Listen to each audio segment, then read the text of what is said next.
Hundreds marched on Nicollet Mall, calling for answers surrounding the death of Terrance Mookie Franklin, an African-American male shot and killed on May 10th after allegedly resisting arrest during a suspected burglary in the Lyn-Lake neighborhood.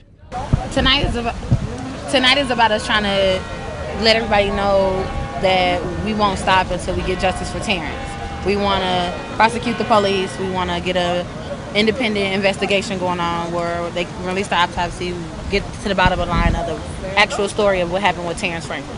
We want them to stop insulting our intelligence with this story because it's not making any sense whatsoever. We just want straight answers. They're just taking us on a run like we don't know the truth. We want the truth. It's been too long. Even if you didn't know him, you knew he was a human being. That's and right. you know he got done wrong. That's right. I like what this sister Emma said earlier on Facebook. She said, it don't matter if you knew him. She said, you know what's right, don't you? That's So right. if you know what's right, you know what got done to him was wrong, and you know how to stand up for right, then come on and stand up. Yeah.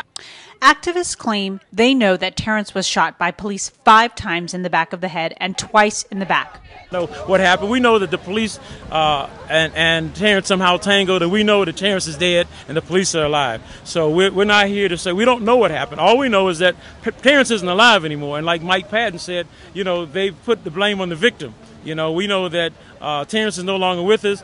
Even according to the police, he wasn't armed.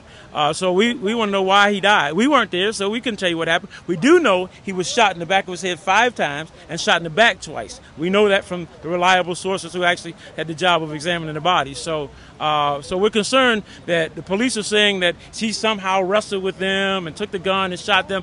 The story doesn't add up to somebody being shot 5 times in the back of the head and twice in the back. So that's why we're here. Franklin's family obtained an amateur video shot by someone in the neighborhood during the skirmish. They claim police used racial slurs when describing the suspect, something Minneapolis Police Chief Jeanne Harteau denies. Activist Mel Reeves and members of Franklin's family and friends are calling for an independent investigation.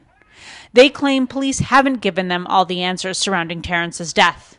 They've created an online petition called Justice for Terrance. They've also drawn some comparisons to the Trayvon Martin case in Florida. Family members intend to keep the pressure on until they say Minneapolis police tell them what happened during the shootout that left their loved one dead. And I want one thing for everybody to know.